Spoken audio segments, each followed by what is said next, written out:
Ser ou parecer? Você já ouviu essa frase? Essa frase me marcou muito porque durante um tempo na minha vida eu convivi com muitas pessoas em que o parecer era mais importante do que ser. E isso me fez muito mal. Então, muito nova, eu me vi inserida num local em que eu precisava mostrar algo que eu não sou para conseguir negociar com grandes empresários, grandes profissionais, e eu precisava me portar de um jeito muito mais velha pela minha idade para conseguir liderar essas pessoas numa mentoria, num treinamento. Até que a incongruência bateu e aquilo me machucou e eu aprendi algo muito valioso que eu não sabia que era um valor para mim, de que ser é mais importante do que parecer. Para você pode parecer loucura, eu que trabalho com comunicação, posicionamento e oratória tá falando isso. Mas quem fez minha mentoria sabe que para mim o ser sempre ganha do parecer. A comunicação é só a ferramenta para você mostrar quem você é. Mas quando você é refém de técnicas de oratória, às vezes você aparenta ser algo que não é. E isso eu sou contra. Eu tô falando isso porque desde quando eu conheci essa pessoa, desde quando ele fez o método JK em formato de imersão comigo, isso foi algo que mais me chamou a atenção nele. Porque ele é muito mais do que ele aparenta ser. E talvez é isso que me encante nele e que vai te encantar também. Ele é um dos sócios, um dos fundadores do grupo The Best, o famoso The Best Açaí. Ele é Iron Man, ele é Forbes Under 30, ele é um monte de coisa. E vocês vão ver a naturalidade, a simplicidade dele. Conosco aqui no JCast, Matheus Bragato. Seja muito bem-vindo. Obrigado, que apresentação, hein? Falei do coração. Graças a Deus, né? Mas desde quando você fez, eu amei tua história. Não sei se você lembra, Você contou um pouquinho da tua história, da tua família, o quanto isso é um valor para você. E isso me chamou muita atenção. Porque às vezes o empresário ele vai para a imersão, ele quer falar dos feitos, do status, do poder, e você foi numa linha muito contrária. Uma simplicidade muito grande. Você, lá atrás, 7 anos atrás, mais ou menos? No começo, do The Best, 7 anos. Você imaginava o tamanho que esse negócio seria? Você sonhava com isso? Não. A gente falava que a gente ia ter algumas lojas para ter um dinheiro extra. O sonho ainda, era trabalhar com engenharia, né? Igual a gente estava conversando, meu pai, ele sonhava que eu fosse engenheiro para que, eu desse uma prosperidade para minha família que, assim, viria da engenharia, viria dos frutos da faculdade. Mas a gente queria como um dinheiro extra, pensou em ter 2, 3, no máximo 10 lojas. A gente não pensou que ia chegar em 100 lojas, 200 lojas. Hoje, 780 lojas. 780 lojas. Em operação, mais de 1.000 vendidas. Caraca, mas em que momento do negócio que você percebeu que estava ficando maior do que você imaginava? Acho que assim, tem que ir um pouco mais profundo, né? Para mim que sempre via poucos negócios, né, dentro de casa ou fora, como eles davam resultado, como que eles performavam. Um exemplo, eu vi o negócio do meu pai trabalhava com transporte escolar. Então, como que ele administrava o negócio dele? Ele fazia as continhas dele, o que ele ganhava, o que sobrava, e assim ele precificava quanto que era uma mensalidade de uma criança. Conheci os negócios através do Flávio Augusto, de começar a estudar alguma coisa ou outra, mas nunca vi na prática, assim, uma margem de lucro legal, tipo, sobrar bastante dinheiro no final do mês.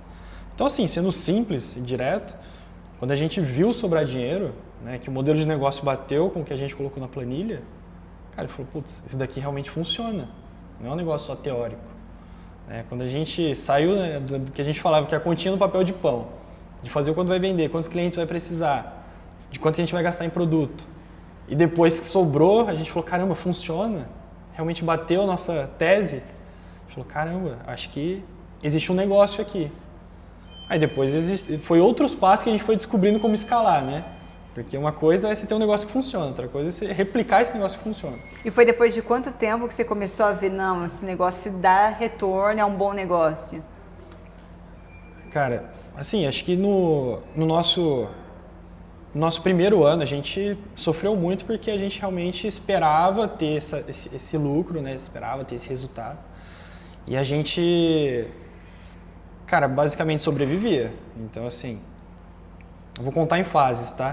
A gente sobrevivia. Então, eu, né, ficava com um pouquinho só para sobreviver, o Sérgio não tirava nada, o Queiroz também não tirava nada. E era assim, e depois, talvez lá na frente, eu ia só compensar isso que eu estava tirando um pouquinho para sobreviver, que era isso, que eu era o que precisava mais. Na hora que a gente viu que realmente a gente conseguia, cara, ter lucro com 1, 2 lojas, a gente falou, caramba, existe um negócio aqui. Aí, a partir do momento que a gente viu que as pessoas falavam do nosso negócio e falavam que a gente poderia replicar, aí virou a chave. Aí a gente fez uma loja com sócio, que deu certo, né, essa outra loja. Não deu certo a sociedade, mas deu certo essa outra loja.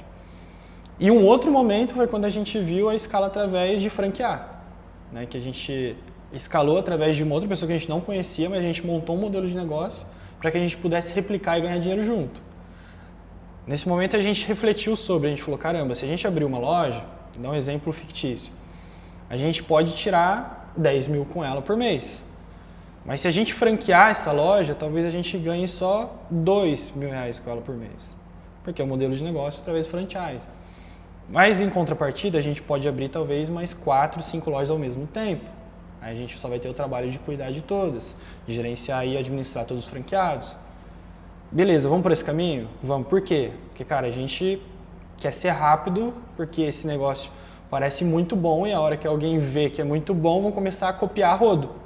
A gente falou, então a gente tem que ser rápido. Aí na hora que chegou ainda um concorrente aqui na cidade, a gente foi mais rápido ainda. Então assim, a gente até brinca e fala lá dentro, né? Tipo, o leão não é o animal mais forte da floresta, mas é o que tem a maior coragem de ir mais rápido, de dar o primeiro bote e de fazer as coisas. Legal. Então acho que na hora que a gente percebeu isso, a gente falou, cara, vamos realmente colocar todo o dinheiro que a gente está ganhando e reinvestir para produzir e ganhar dinheiro junto com o franqueado, para vender produto pro franqueado e ganhar junto com ele. Aí a gente virou a chave e falou, caramba, agora a gente tá fazendo um negócio muito foda. Que legal. Só que você estava passando por um turbilhão nessa época, porque você também descobriu que seria pai. Sim. Conta um pouquinho como foi isso. Tipo, tava na faculdade, todo mundo tava na faculdade nessa época, né? A gente tava no último ano de engenharia civil. E tava todo mundo fazendo estágio, né? Acho que o Sérgio já tinha saído do estágio, estava vendendo pasta de amendoim, fazendo algumas coisas assim, e ganhava já mais do que um estagiário. Isso era, puta, a gente até brincava, zoava, era super legal, ele ganhava mais do que a gente. E eu fazia estágio, o Queiroz fazia estágio. E a ideia veio do Sérgio pro Queiroz, né? E depois ele, só para contar um pouco, né? Ele precisava ter o dinheiro para montar a loja, mas tipo, o que ele tinha, o que Queiroz tinha não era suficiente. E depois eles vieram até mim para poder complementar, para poder fazer e completar o dinheiro para poder fazer a primeira loja. Mas vocês eram bem amigos na faculdade? Não, mais colegas assim? Não, eram bem amigos. Bem amigos, tá. Tipo, de fazer trabalho junto basicamente todo dia, de estar no Skype quase todo dia, de madrugada, de jogar junto. Porque assim, a gente é nerd, velho. A gente é nerd. Isso. Pô, a gente é o tipo de pessoa que não saía, né? A gente namorava desde o ensino médio, não saía, não fazia nada, então a gente, cara, ou fazia trabalho, estudava ou jogava. Então a gente vivia junto. Então, assim, quando eles vieram com a ideia, eu estava fazendo estágio e eu já sabia que ia ser pai, né? A Paty já tinha falado para mim, eu acho que ela tinha contado mais ou menos em agosto de 2017, que ela estava grávida. E ela me conta até hoje a minha reação, né? Porque muita gente, quando descobre que vai ser pai, se desespera. Eu agradeço o Matheus do passado, mas ela fala que eu recebi ela super feliz, né? E realmente, dá um abraço nela. Não desesperou? Não desesperei. Não sei se eu não tinha... Acho que eu não tinha tanta noção também, né? Mas eu acho que eu tinha também muita segurança do que eu buscava na minha vida, né? Então, pra mim, eu sabia que eu ia dar um jeito. Até conversando esse dia com a minha mãe, né? No Dia dos Pais. Ela mandou um áudio e tal, falou. E depois eu falei pra ela, nossa, você lembra, né? Quando eu fui falar pra vocês que eu ia ser pai pela primeira vez? E tipo, meu pai desesperado, falando, nossa, meu, o que você tá fazendo, cara? A gente pagou toda a faculdade pra você. Aí minha mãe começou a chorar. Aí, olha o que você tá fazendo com sua mãe. Meu, tá desesperando. E eu falava, minha mãe me contou esse dia, você falava pro seu pai que você ia dar um jeito. Né? Que eu ia dar um jeito, que eu ia dar um jeito. E assim, eu sempre fui assim. Na né? paz. Tranquilo e sabia que tinha alguma saída. E se não tivesse nenhuma saída também, aprendi isso com meu primo, que, cara, se não tem uma saída, então o problema tá resolvido também, né? Adorei. Existem duas coisas pro problema, né? Se ele não tá resolvido, então, se ele não tem uma solução, então ele está resolvido, e se ele tem uma solução, a gente vai procurar. A gente tem que procurar. Então, eu sempre pensei dessa forma. E daí, quando ela me falou, eu fiquei feliz, abracei ela e tal, e sabia que ia ser pai.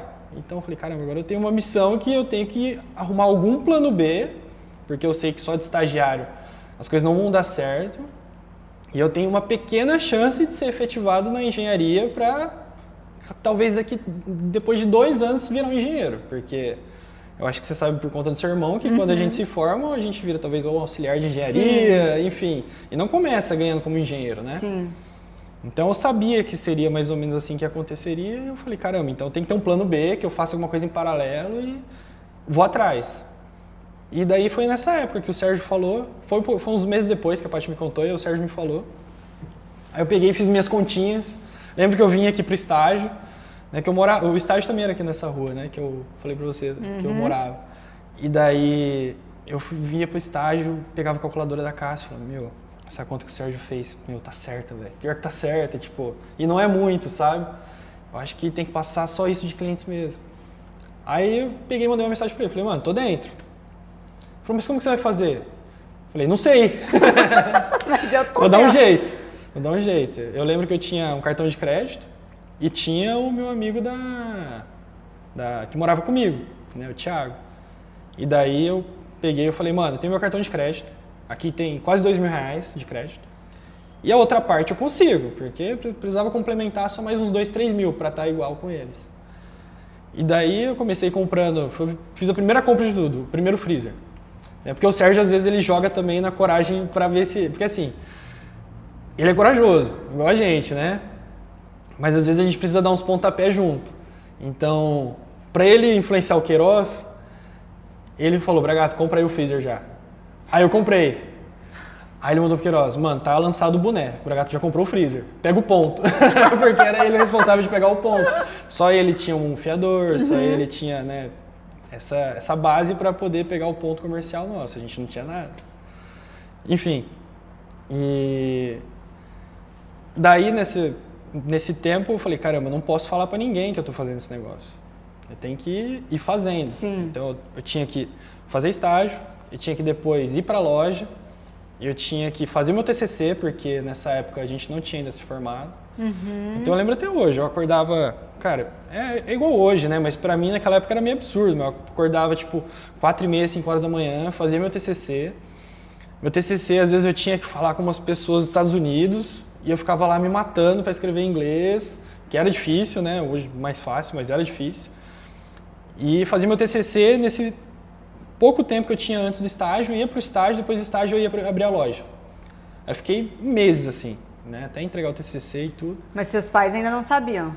Ainda não sabiam. Aí depois eu contei pra ele, aí eu falei, pai, a gente abriu esse negócio, tá dando, a gente, no primeiro mês foi isso, segundo mês foi isso, só que agora voltou às aulas, era o que a gente tava esperando, que era a nossa tese. Nossa tese era assim, tinha que passar 20 pessoas na loja pra pagar as contas e o resto era basicamente lucro. Então a gente tinha que atender 20 pessoas, elas consumindo, se eu não me engano, cara, se eu não me engano é R$8. Que era pouco realmente na época, né? A gente não tinha uma estrutura, era a gente trabalhando, né? O aluguel era muito barato. E daí eu falei, pai, primeiro mês foi isso, segundo foi isso. Terceiro mês, cara, agora realmente voltou às aulas e funcionou e tá vendendo bem. Mesmo assim, no começo ele ficou bravo, falou, meu, mas será que é isso mesmo, cara, o que você tá fazendo? E seu filho vai nascer e tal. Aí eu falei, não, vai dar certo, vai dar certo. Tanto que assim, depois eles vieram me visitar, conheceram o negócio. Nossa, ele endoidou, ficou louco. Ele viu realmente as pessoas entrando na loja, dando aquele dinheiro. Acho que a pessoa precisa ver, né? Precisa ver pra acreditar que dá certo. E cara, dali pra frente ele só me ajudou. Que legal. Só me ajudou. Aí depois, eu lembro também que eu tava na loja atendendo. Aí foi março. Aí a Paty me ligou, falou que o Dudu ia nascer naquela tarde. Cara, eu peguei o que tinha, peguei um ônibus e fui. Falei, Sérgio, vem pra loja, eu tô indo porque meu filho vai nascer. E daí ele nasceu, dia 6 de março de 2018. E ser pai mudou algo no Bragato tudo, como né? profissional? Tudo, basicamente, porque... Assim, eu acho que não só ser pai, né? Eu acho que ter maturidade faz muita diferença. Ser pai dá muito mais maturidade. Então, eu tava até comentando, não sei com quem esses dias, mas o fato de, cara, a gente estar namorando e, cara, não se envolver em um monte de festa, enfim, tirar o foco daquilo que a gente buscava, faz muita diferença. Então, eu já tinha uma maturidade. Ser pai deu mais maturidade ainda, né? Então, hoje em dia é muito mais. Então, consigo conversar e, cara, ser referência para as pessoas que trabalham comigo que são bem mais velhas, né? Porque eu sou pai. Que legal. Né? Não é tipo um menino, que as pessoas falam, os meninos do The Best, né? Mas não é um menino conversando com um adulto, né? Igual a pessoa. Não, eu tenho 2 filhos. Eu sou um pai de sou família. Sou um pai de família. Então, realmente, isso faz muita diferença. E uma coisa que eu acho muito legal, a diferença de perfil entre vocês e como dá certo. Como que tem algum critério? Como que vocês conseguem ter uma boa comunicação sendo tão diferente um do outro? É uma pergunta difícil de responder, né? A gente também não sabia que ia ser assim. Acho que o fato da gente se conhecer há muito tempo, né? Cara, jogar junto, e a gente jogava um jogo competitivo, né? Então, vira e mexe, um xingava o outro, e era assim. Então, a gente já tinha passado por umas fases, né, que, cara, um poderia ser um pouco mais duro que o outro. Então, acho que a gente já tinha uma base para ser sócio. É diferente de, cara, quero montar um negócio, eu conheço a pessoa, sei que ela é gente boa, eu vou montar. Eu acho que você tende muito a descobrir coisas que você não descobriu. Então, assim, criar uma base, né, ou ter uma base antes faz muita diferença. Eu não acredito que sociedade destrói amizades. Eu acho que depende muito da pessoa. Que legal. Eu acho que sim, pode ser que muita intimidade atrapalhe, mas uma coisa que a gente faz bem é isso, a gente sabe muito bem separar nosso espaço.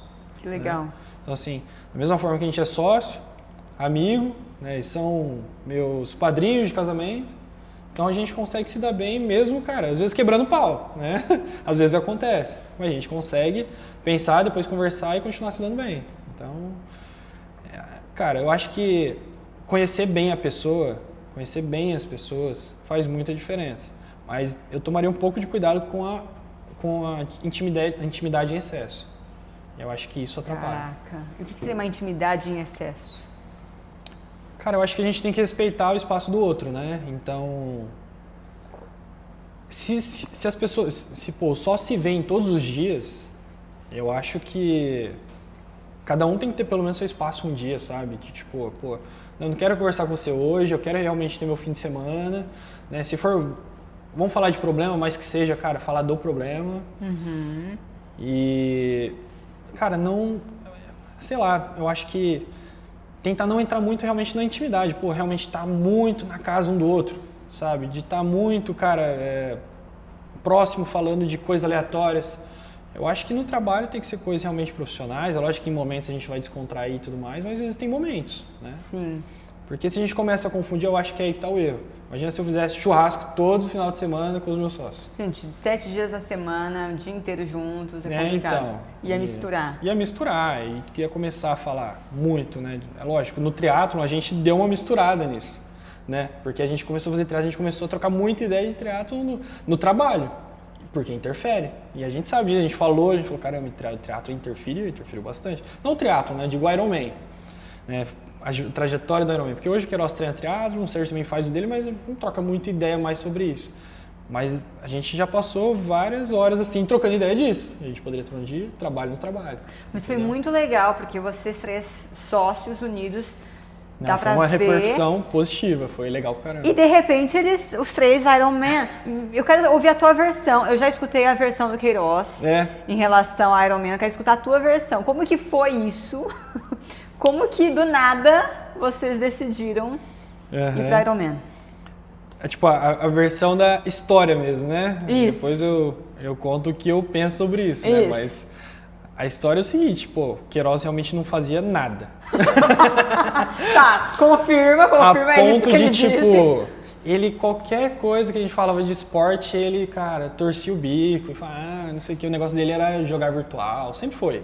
Sempre foi. E a gente falava, meu, futebol, não tem time. A gente falava, meu, vamos correr. Não corro. A gente falou de fazer o The Best Run. Ele falou, meu, isso daí é porque vocês gostam. Isso daí não sei o que. Ele sempre, assim, menosprezava.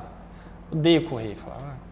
E daí, no dia que a gente falou, não, a gente vai fazer uma corrida, faz sentido, a cidade gosta, então a gente vai posicionar a sua marca, vai ser legal porque vai ter a convenção de franqueados, vamos fazer. Aí ele concordou. Aí, a Ayumi, ao invés de inscrever ele a Ayumi, que é a nossa secretária, né? Ao invés de inscrever ele na corrida de 5 km, inscreveu ele na de 10. E ele também não bate bem, velho. Ele foi na de 10. Se tá escrito errado, só correndo de 5, né? Não, ele falou, não, eu acho que eu consigo. Ele não falou essa parte, mas ele interiormente ele falou, eu consigo. E foi fazer 10. Eu lembro que no final da corrida, né, eu já tinha terminado, eu fiz 21, foi a primeira vez que eu fiz. Caraca! Acho que eu fui o único da empresa que fez 21, Você porque a gente não tinha essa cultura. Eu corria tá. por conta, assim, não tinha assessoria nem nada. Tá. Eu lembro que eu fui correr 15 km um dia, eu falei, pô, agora eu acho que eu consigo correr 21 pro The Best. Caraca! Mas eu lembro que eu acho que fui o único da empresa, a gente não tinha essa cultura. Não tinha. Se for olhar hoje, cara, uma galera corre dentro da empresa. Não é porque, cara, é 100% nossa influência, mas influencia muito. Uhum. Então eu lembro que eu cheguei depois da corrida, ele tava lá, ele olhou pra mim com o olho regalado assim, falou, meu, quase morri, velho. Você conseguiu? Eu consegui. Eu falei, caraca, parabéns, da hora. Aí foi assim, um mês depois, ele falou, meu, eu vou começar a fazer triatlon, vou falar com o Duarte Triathlon Team, né, que é a nossa assessoria. Do nada. Do nada. Assim, eu acho que ele ouviu uns podcasts, deu uma estudada, naquela época eu tava, começando o ChatGPT, ele já deu umas perguntadas lá. Aí ele se sentiu confiante e falou, não, vou fazer um triatlo. Aí eu falei, ele falou pra mim, eu falei, beleza, legal. Ele falou, mano, mas eu vou fazer o Ironman. Eu falei, sem certeza? Eu vou fazer, e eu perguntei pro Diego, ele falou, cara, ele virou pra mim, né, e o Queiroz falou, o Diego falou pra mim que é mais difícil do que eu imagino. Eu falei, mano, mas deve ser mesmo, você tá louco? Né? A gente consegue correr com 21 morrendo, né? 10 morrendo. Ele falou, não, mas eu vou fazer. Eu falei, tá bom, vou entrar. Eu falei, vou entrar, vou fazer o triatlon só. Não vou fazer o Ironman, não. Aí ele ficou me provocando. Ele provoca, né? Meu, você vai fazer e não vai fazer o Ironman? Meu, joga o boné logo, faz, não sei o que, não sei o que. Falei, tá bom, vou fazer. Aí, tipo, na hora que eu falo, né? Porque lá é assim, a gente falou, cumpriu, né? A gente tem esse código escrito lá. Se falou, cumpriu. Então, eu falei, tá bom, eu vou fazer. E a gente não volta atrás aí.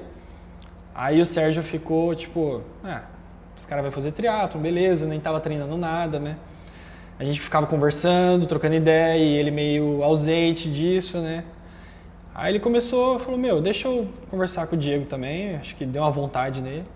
Aí ele foi lá, conversou com o Diego, acho que a Rafa também provocou ele, falou, meu, vocês estão fazendo, vamos fazer o Ironman ano que vem, vamos passar a linha de chegada, você não vai fazer nada. Aí ele pegou, ele foi junto e entrou. Pronto. Entrou. Aí ficou os três fazendo triatlon pra treinar para Ironman. E foi basicamente isso. Aí dali pra frente, era a gente conseguir equilibrar os pratinhos, né? Empresa, família, trabalho. Como? Mantendo a disciplina. E qual que é a tua opinião sobre vocês terem participado? Cara, assim, eu acho que a Paty no começo não tinha nem noção do que era. Porque eu lembro que eu falava de alguns treinos que eu ia ter, ela ficava surpresa. Então, assim, a galera da Ironman fala assim, meu, quando você vai fazer esse negócio, você se reúne com a família, você apresenta o projeto que você vai fazer, porque é um negócio trabalhoso.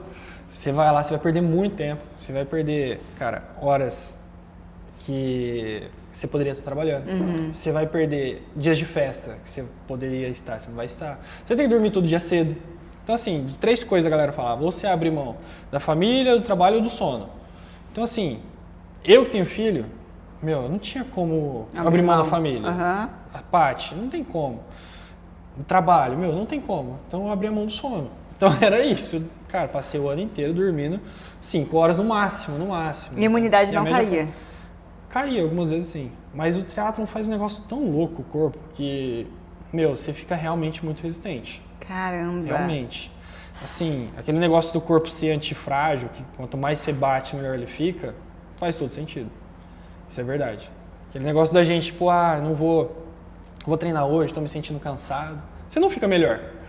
Você fica melhor se você treinar. Então o triatlon mostra isso. E cara, pra mim, assim, eu não digo que eu aprendi a ter disciplina nisso, né? Porque, meu, da vida que eu tive, que eu comecei, que eu estudei, enfim, eu já sabia que eu era disciplinado. Mas eu acho que o Ironman colocou a prova, né? Falou, meu, vamos ver se você é disciplinado mesmo. Vamos ver se realmente você consegue. E você acredita que impactou o negócio? Vocês terem treinado e feito Ironman?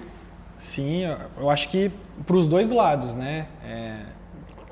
É um pouco intangível, né? Difícil de medir, mas tanto para o lado negativo que a gente deixa de colocar tempo no negócio, né? Então a gente tira um pouco de qualidade, de foco. É lógico, a gente está olhando mesmo para o negócio, é uma conta direta, então a gente realmente não está pensando no negócio enquanto a gente está treinando ou enquanto a gente está realmente, cara, focado, pensando no triatlo, então a gente tira o foco e a qualidade de pensamento ali, então a gente produz menos. Isso é uma conta direta.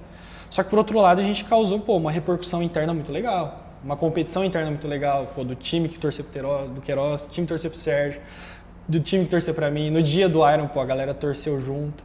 Então, assim, fora a repercussão externa, que é mais difícil ainda de medir, né? Então, eu acho que foi muito positivo. Só que custou muito pra gente. Custou pra minha família, custou pra família do Queiroz, Sérgio. Custou bastante, né? Então, assim, é uma decisão muito difícil, cara, falar agora, vamos fazer um outro Ironman. Bom, pelo menos pra mim. Você vai fazer outro? Não. Então, em outras condições. Nas mesmas não. Porque tendo vocês 2 filhos tiveram pequenos. que treinar, equilibrando muita coisa, uma empresa super em expansão. Coisa. Desafiante? Então, assim, eu gosto da pegada da empresa. Eu tive que tirar um pouco a pegada que eu tenho, cara, de realmente focar, estudar o negócio, de entrar fundo. Eu gosto de entrar no detalhe das coisas. Porque no tempo que você estava treinando, você estava focado no treino. Você estaria pensando na empresa, você quer dizer isso?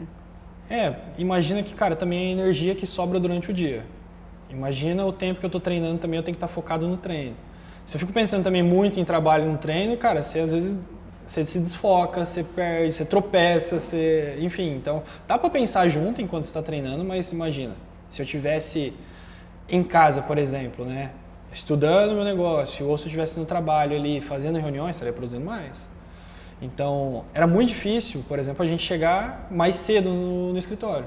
A gente chegava, cara, 9h30, 10 horas. Por causa que os treinos eram longos. De terça tinha 2 treinos, quinta tinha 2 treinos. Aí o domingo você ficava destruído, aí a segunda você estava se recuperando, e depois dos treinos você ia para o escritório, você ficava uma energia mais baixa. Então, assim, realmente perde um pouco a qualidade. Mas é porque a gente quer equilibrar, eu pelo menos queria equilibrar todas as outras coisas, né? Então eu queria equilibrar, minha família, minha saúde, então eu tinha que dar meu jeito de equilibrar os pratinhos. Mas tinha algum sentimento de culpa? Tinha um pouco. Eu tinha muito. Eu não sei eles, mas eu tinha muito. Porque eu me vinha em vários momentos pensando em triatlo. Como que eu posso melhorar isso? Por que eu estou errando nisso? Por que eu estou fazendo isso? E esse espaço que eu preenchia com o triatlon na cabeça poderia estar sendo outras coisas, né? E eu sou muito assim, cara. Eu gosto muito de, cara, me preocupar com as coisas e resolver. Enquanto eu estava pensando no triatlon, eu tirava o espaço da empresa, eu tirava o espaço da família. Então, basicamente, eu me sentia culpado. Foi aí que, eu aprendi a melhor coisa que eu aprendi realmente com o Ironman, velho. A dar valor no meu tempo. Era isso. Então... Mas você não acha que o fato de você poder se desligar um pouquinho, às vezes, ajudava ou não? Então, eu não sei se sou eu, cara, mas eu gosto. Eu gosto, de realmente, cara, tá preocupado, tá no negócio. Eu gosto disso. Tanto que, assim, a gente não fazer o Ironman esse ano, eu quero fazer muita coisa. Eu quero fazer muita coisa. Vou ficar dando spoiler aqui, mas eu quero fazer muita coisa. Tem tempo para outras coisas. Né? Mais coisas do trabalho, coisas com a família, eu quero fazer muita coisa. Legal. A gente tá falando de abrir fábrica em outro lugar. Aí a cabeça fica, sabe? E a gente já fica pesquisando, eu vou ter que me mudar e não sei o quê. Com o triatlo não tem como, com o Ironman não tem como. Entendeu? Mas foi muito legal, porque mesmo com o treino, vocês expandiram pra caramba. Sim, a gente tem um time muito fera, muito. Então a gente pegou num período que assim, a gente não tava... A gente já tinha feito várias imersões, já tinha feito a sua imersão, então eu acho que estava num nível de maturidade já como profissional muito bom. E a gente não era... Cara, a gente foi humilde para entender que em algumas áreas a gente precisava realmente, cara, ter pessoas experientes. Então, nas minhas áreas, pelo menos, cara, eu já tinha uma galera mais sênior, que eu já fui, cara, realmente fazendo processo seletivo, entrevistando. É lógico que eles dependem muito da gente ainda para tomar decisão, mas a gente não era mais aquele tipo de, cara, profissional que realmente precisava ficar microgerenciando. Então, a gente tinha um time muito fera. Tem até hoje, né? A gente fala que brinca que a gente tem o melhor time do mundo. E a galera realmente fez a coisa acontecer sem a gente estar dentro da operação. Legal. E faz, né? Até hoje. E a gente vai ajustando vários detalhes, dando a visão, enfim. Né? E crescendo em outras frentes que a galera não está pensando, né? E o Bragato lá quando começou até hoje, o que ele teve que melhorar, desenvolver na comunicação para acompanhar o crescimento da empresa e do time? Cara, eu acho que assim, eu me sentia muito desconfortável, assim, realmente de fazer entrevista. Putz, desde o começo, assim, já me sentia muito desconfortável de fazer entrevista. Me sentia muito desconfortável em ter que falar com mais de 3 pessoas ao mesmo tempo. Então, pra mim, assim, eu tinha realmente um bloqueio, assim, que, cara, apresentar trabalho pra mim na faculdade já era horrível. Assim, tinha esse bloqueio. Então, eu acho que eu comecei mais a desenvolver isso quando eu comecei realmente a assumir uma parte de compras, de ter que estar realmente me comunicando muito. Então, tipo, no estágio eu começava já a me comunicar, mas dentro do The Best, pô, eu assumi a parte de compras, então falava com muita gente. Isso me desenvolveu. Mas a parte de falar em público, putz, era travado mesmo. Tanto que quando a gente foi para o nosso escritório novo, que já não vai ser mais a partir de domingo, você vai lá, né? Mentira! Já te convidaram ou não? Não! Então vai tá um mudar? convite. Vamos mudar. Cara, de novo, já? É, você sabe onde que é ou não? Não. Vai ser, tem a escola Premier do lado. Ela... É o escritório novo nosso. A gente vai mudar domingo. Você está convidado também. Tava na lista, eu achei que já tinha te convidado. Não! Olha, então eu vou lá, vou aparecer lá, depois você me fala. Vai ser legal, vai ser massa. Que legal. E assim, quando eu mudei, a gente mudou para o escritório, que a gente tinha vários puxadinhos, né? Então a gente tinha a fábrica, na fábrica tinha um escritóriozinho administrativo, a gente tinha o que a gente chama de barracão, que a gente tinha os nossos produtos secos, tinha outro escritóriozinho. Cara, a gente nunca reunia a galera para falar. O Sérgio mais fazia, né? Tipo, trazer os franqueados, apresentar, mas era um pouco mais assim, algo mais inicial. Mas ele já fazia algumas palestras também, então ele sempre foi mais envolvido nisso. Agora, pra gente, era meio assustador, assim, né? Ter que falar com um monte de gente, às vezes, e tal. Pra mim, foi muito foda quando teve a Covid, né? Que a gente teve que reunir todo mundo, que a gente teve que falar. Enfim, a gente não precisou fazer muitas demissões, foram poucas, né? A gente conseguiu realmente segurar uma galera. Mas falar aquilo, assim, pra mim, era muito difícil mesmo. Aí eu acho que a virada de chave pra mim foi quando a gente foi pro escritório novo. E lá eu sabia que a gente ia ter muita interação mesmo, muita, cara, galera reunida, conversar, fazer all hands. Falei, meu, vou ter que me coçar agora, eu vou ter que ir atrás. Aí eu fiz terapia para me comunicar melhor. E depois, cara, fui aprimorando, fiz a Vox2U, que pra mim também, cara, era um... Nossa, era um caos na minha cabeça, porque, tipo... Toda semana, realmente ter que se apresentar, nossa senhora, me dava ansiedade, só de chegar quinta-feira. Mas, cara, fazer 50 aulas também me deu uma forjada, sabe? E depois fazer o seu que deu aquela, cara, afiada, né, no machado. Então, assim, foram coisas que mudaram, né? Minha comunicação, mudaram, eu acho que tiraram muito do bloqueio, porque eu acho que minha comunicação é boa, a ponto que, tipo assim, conversa de boa, consigo trocar ideia, consigo passar uma ideia complexa, consigo ser técnico. Mas na hora que eu tô na frente de todo mundo, tem aquele bloqueio, né? E qual que foi, o que você sente que foi a maior evolução com a imersão na JK? Eu acho que foi um punch, hein, velho? Eu acho que eu escrevi isso no feedback. Foi um punch dos principais conhecimentos, né? Esse negócio que você falou agora no começo, do ser e parecer, achei muito foda e isso realmente acontece na imersão porque, cara, você não tem tempo para aparecer. Então, assim, quando você pedia as histórias ou fatos ou coisas que puxavam o início, o meio, o fim, fala, caramba, não tem como eu criar uma ideia aqui agora. Então, eu tenho que puxar alguma coisa minha. Então, eu sempre trazia alguma coisa minha. Então, tipo, a pessoa é meio que obrigada a trazer uma história que, cara, é uma história que é difícil de contar às vezes.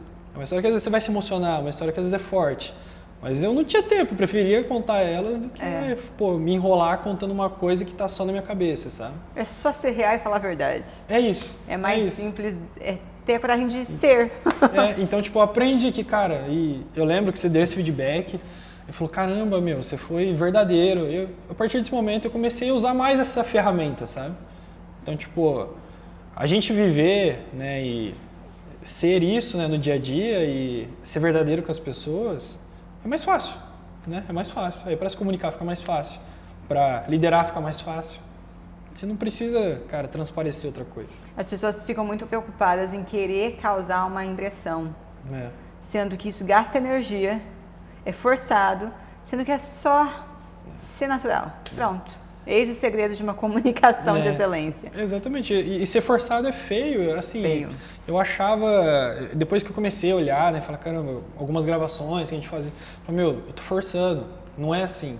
Né? Aí quando eu comecei a ser mais natural e depois da imersão, eu falei, caramba, dá muito mais resultado, eu fico muito melhor depois e tenho orgulho do que eu falei. Legal.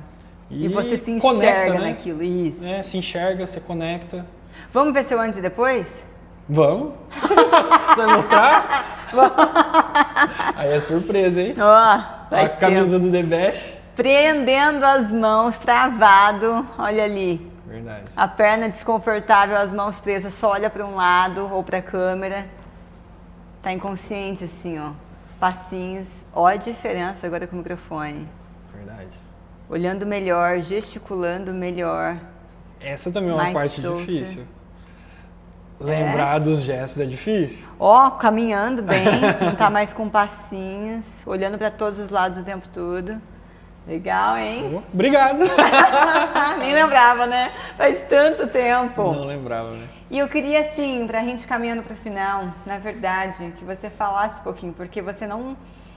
Antes da gente começar as gravações, eu tava conversando aqui com o Bragato e ele falou dessa questão de não gostar de se aparecer. E eu achei isso tão legal, porque você prefere bastidor.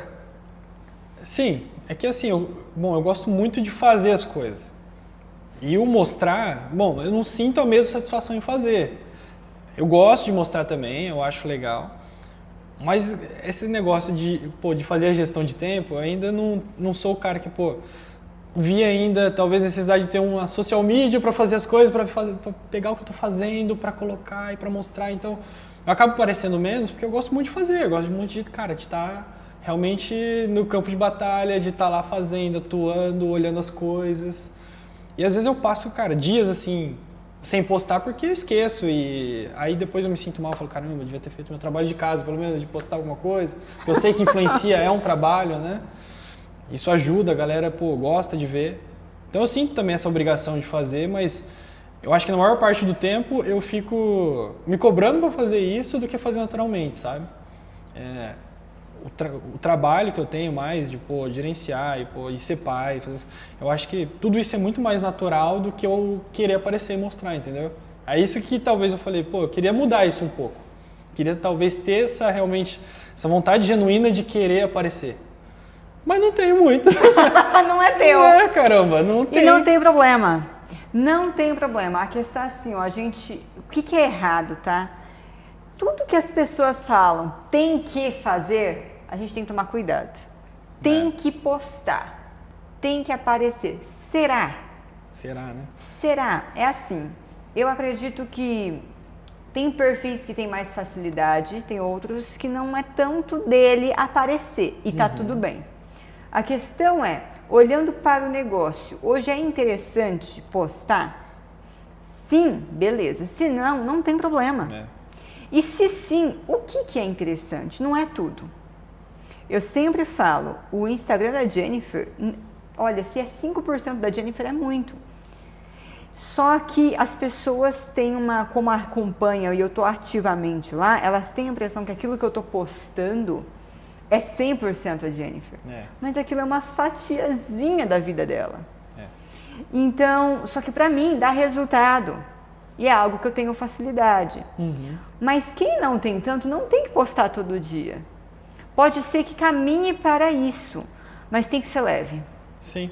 E tem que estar dando resultado. Porque senão fica algo muito forçado. E eu sou muito contra que eu falei no começo, você tentar mostrar algo que não é. Lógico, é só uma fatia tua, mas tem que ser congruente, tem que ser verdadeiro.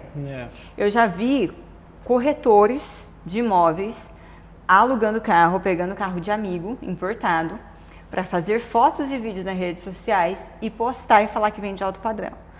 Eu sou totalmente contra. Eu já vi pessoas colocando ali agenda de atendimento lotado até final do mês X, e é mentira. Eu sou contra isso. Então, a gente tem que tomar muito cuidado. Mas você hoje vê uma necessidade de se expor um pouquinho mais? Sim, e eu vejo assim, eu acompanho também a galera que vê, né? Hoje a gente não tem um número absurdo de seguidores, então a gente realmente consegue, cara, responder as mensagens da galera, a gente consegue ver quem tá vendo. Então a gente sabe quem realmente gosta de acompanhar, então a gente sabe, o que a galera gosta de ver. Então eu vejo que isso realmente dá resultado, né? E se dá resultado, por que não fazer? Então assim, eu penso primeiro dessa forma. Segundo, eu também, cara, tomo muito cuidado com esse negócio de, cara, tudo que a galera tá vendo, me rotular. Então, eu tenho que ter muito cuidado com as frases que eu coloco, tenho que ter muito cuidado com o que eu tô postando. E dependendo do momento que eu tô, eu posso escrever uma coisa errada. Eu posso realmente também falar uma coisa errada. E aí a galera vai rotular por conta disso. Então, assim, eu evito por conta disso de, realmente postar minha vida pessoal, de realmente... Assim, que eu coloco no meu Instagram que não existe a diferenciação de vida pessoal e vida profissional, existe vida, né? Mas, cara, é muito difícil. A galera vai te rotular pra alguma coisa que às vezes, não posso postar eu fazendo, uma piada sem graça. Enfim, a galera vai me rotular, às vezes, de bobão. Então, tem que escolher, tem que ser seletivo e... Enfim. Na verdade, já rotulam. Já rotulam, né? O Instagram só amplia o que já rotulam. A galera já rotula por te ver na rua, pelo que você faz, pelo que você, de como você anda, como você fala.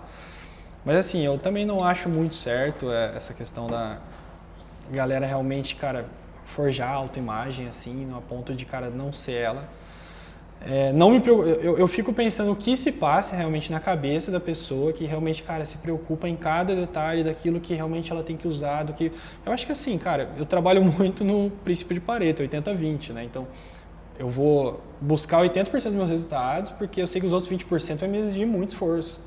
Então, cara, eu vou realmente, me vestir com o meu básico, eu vou vestir aquilo que realmente é legal para a ocasião, mas não vou ficar tentando, cara, ser realmente... excelente, eu vou ter que agora colocar o anel nesse dedo ou no outro, ou eu vou ter que... Enfim, se eu posto alguma coisa também que eu acho interessante, hoje eu consigo fazer isso, e eu falei alguma coisa errada, pra mim tá ok. Ou se eu escrevi alguma coisa errada, pra mim tá ok. Então, assim, tem gente também que fica buscando esse perfeccionismo, e você percebe, às vezes, no story da pessoa, sabe? E deixa... É perfeito demais. Aí você perde até o prazer de ver, sabe? Isso. Você sabe que a pessoa já tá forçando, que ela, realmente, às vezes, sei lá, deve ter apagado aquele vídeo 500 vezes pra postar. Às vezes você percebe. Percebe. Então, hoje eu consigo ter mais essa maturidade, né? Eu acho que eu tô evoluindo, eu quero mesmo, realmente, ter um pouco dessa vontade de postar um pouco mais e poder extrair um pouco mais essa influência que a gente consegue ter, né? Porque, é uma ferramenta do caramba, né? Sim. Mas hoje eu acho que a gente está no momento que, a empresa precisa que eu esteja mais atuante, né? Do que realmente sendo um showman ou alguma coisa assim. E tá tudo certo pra mim, é a vida que eu gosto. Sim. Né? Então, não tô incomodado com isso. Acho da hora pra caramba quem faz e acompanho também. Acho legal pra caramba o que o Sérgio mostra, porque é uma parte que eu e o Queiroz realmente não se importa muito. E eu vejo que para muitas empresas, aquela empresa que tem só um dono, que, cara, tem 2 sócios que são muito introspectivos, isso falta. Por que a gente não reclama? Porque não falta, né? Exato. Porque o Sérgio consegue mostrar a nossa imprensa é muito boa, a nossa rede social é muito boa. E isso é legal, vocês se complementam. Existe essa porque complementariedade. O Sérgio tem essa pegada. Tem essa complementariedade. Forte, Então, assim, sempre quando teve essas discussões, assim, eu sempre acabei ficando do lado do Sérgio, assim, não que a gente ficava contra, né? Mas que o Queiroz às vezes trazia alguns pontos e falava, velho, eu acho que a gente tem que explorar isso, é uma coisa meio intangível, mas é bom, a galera vai estar vendo. Você tem que tomar cuidado muito com o que fala, né? Sim. O que posta. Mas eu acho que as coisas vão se provando no tempo e, o Sérgio tem uma super maturidade para falar das coisas, falar do nosso negócio. Sim. Quando a gente vê que passa do ponto, a gente fala também, tá tudo certo. Muito bom, eu adorei, assim, Pra mim é um motivo de orgulho. Eu fui na inauguração da primeira loja de vocês. Verdade. Na JK. Verdade. Lembro de vocês. Nossa, eu lembro do meu irmão falando e eu pensando, olhando aquilo. E parece que eu pisquei. E quando abri o olho, o The Best Açaí tava num outro tamanho. Eu falei, caraca, o que esses caras fizeram? Então vocês estão de parabéns. Eu acredito que é uma empresa muito sólida, muito enraizada. Vocês são assim. E obrigada pelo bate-papo. Eu sei que tempo é algo valioso para você e você tá aqui hoje compartilhando o teu conhecimento vai ajudar muita gente. Obrigado. Obrigado por ser parceira nossa. Total. Por estar realmente desenvolvendo o nosso time, nossa Total. equipe. A galera realmente gosta do curso, elogia. Né? Legal. Se pudesse fazer permuta e açaí, a gente fazia. Nossa, eu tenho essa vida. Cara, então assim, obrigado. E obrigado pelo convite, valeu. Eu queria só para finalizar, tem um quadro nosso que chama J-Caos. J-Caos? É um caos na comunicação. Pode ser um mico de criança, pode ser algo recente, uma mensagem errada. Sabe quando a comunicação sai errada? Um exemplo, um dia eu mandei uma mensagem errada, que era para uma amiga, foi para um cliente. Então assim, um caos na comunicação, um mico que você pagou, um dia que saiu correndo, não sei. Ai, cara. Você tem algum dia que teve uma comunicação caótica? Porque assim, eu sou bom também em deixar para trás as coisas, viu? Então assim, eu não fico remoendo as coisas que acontecem que me dão um mico. Mas deixa eu pensar, peraí. Pensa. Vou achar alguma coisa. Pensa. É coisa mais rotineira e eu odeio quando eu faço isso. E eu faço muito. Eu tento me monitorar, que é o seguinte. Cara, às vezes eu faço algumas leituras. A gente tem muita coisa para ler, muita coisa para fazer. E, cara, é batata. Eu sei que vai acontecer e ainda faço. Mas eu vou fazer uma leitura dinâmica de alguma coisa que tá ali, tipo, no WhatsApp, de uma mensagem da galera. Ou vou ouvir algum áudio e coloco no 2x, e é o problema da correria isso, né? Ou eu vou abrir um e-mail e, eu sempre... Não, esse negócio aqui... Deixa eu perguntar. Tá faltando esse negócio. E, cara, é batata. Eu não vi direito, tava lá. É batata, velho. Eu enviar o e-mail, o negócio tava no e-mail. Eu perguntar, a pessoa respondeu. É assim, sabe? Não ter aquela atenção. Isso eu falho um pouco. De, tipo, querer fazer os negócios muito rápido. Sim. Ou é muita coisa pra fazer. E, cara, nossa, aconteceu ontem. Putz, eu passo vergonha por causa desses negócios. Não, tá aqui, velho, você não viu? E às vezes, se a gente tivesse tido paciência de ler, ganharia tempo.